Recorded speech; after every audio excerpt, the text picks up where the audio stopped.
Première question. Sommes-nous appelés à être tous identiques? En effet, ce texte parle d'unité, mais vous vous demandez sûrement où je vois le thème d'une possible dissemblance. Eh bien, je le vois entre les lignes. Je me suis bien penchée sur ce Jean, enfin Jean, c'est pas vraiment le disciple Jean qui a écrit cet évangile. Le disciple Jean est mort en martyr avant que, que cet évangile ait été écrit. L'évangile a été écrit par la communauté joannique. C'était une communauté un petit peu en marge des hommes. Se trouvait quelque part dans un désert du côté d'Éphèse. Et puis en marge des autres communautés chrétiennes, pas très en lien avec la communauté de Paul, pas très en lien avec la communauté de Pierre. Et cet évangile qui est écrit est assez inédit.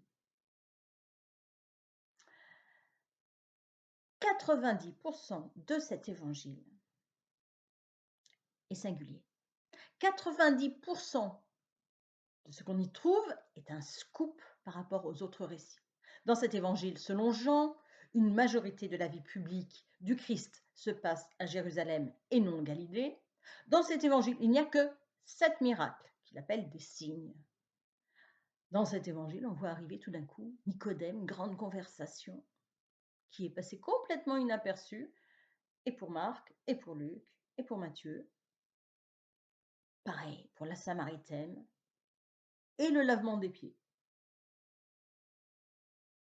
Et c'est lui, cet évangéliste, complètement atypique, c'est lui le seul qui met au cœur du discours du Christ cette histoire d'unité. Vous pouvez vérifier dans les autres évangiles,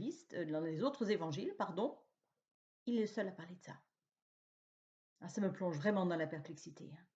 Ah, j'aurais imaginé plus facilement Matthieu, Marc, Luc, qui ont fait des efforts un petit peu de cohérence dans leurs écrits respectifs. Je me serais attendue à ce que ce soit eux qui disent allez, faites un petit effort d'unité quand même. Alors que ça vienne de Jean, lui qui fait cavalier seul. Ah, mais ça, c'est le comble.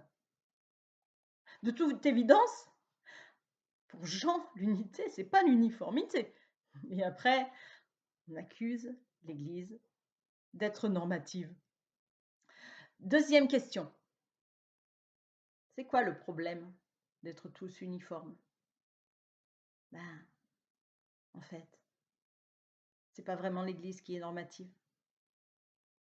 C'est le groupe humain. Naturellement, un groupe pousse chaque membre à s'effacer, à se gommer pour mieux appartenir et ne pas être exclu. Allez, pardonnons à l'Église d'être ce que nous sommes ensemble naturellement et humainement. Considérons un peu ce que nous produisons au naturel. À l'école, impossible d'être gaucher.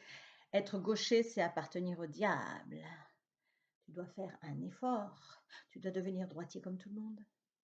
C'est un grand péché de faire ainsi. Parce que c'est des litres et des litres de larmes pour des enfants, pour changer leur nature. C'est pour eux des syllabes qui se chevauchent et des enfants qui deviennent bègues parce qu'on les a contrariés dans ce qu'ils sont intrinsèquement. Allez, avons-nous besoin de bègues dans l'Église? Non. On a besoin de disciples qui annoncent franc et clair le message du Christ. Comme à la Pentecôte. Troisième question. Que voudrait dire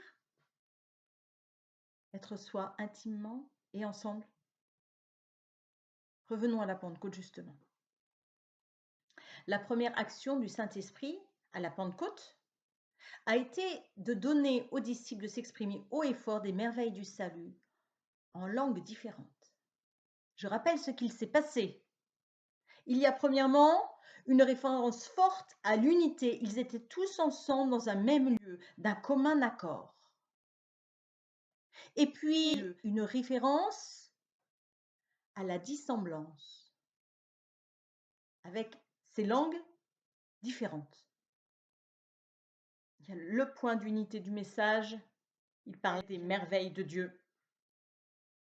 Et on a aussi l'essence même intime de chaque être humain dans les termes, sa langue maternelle.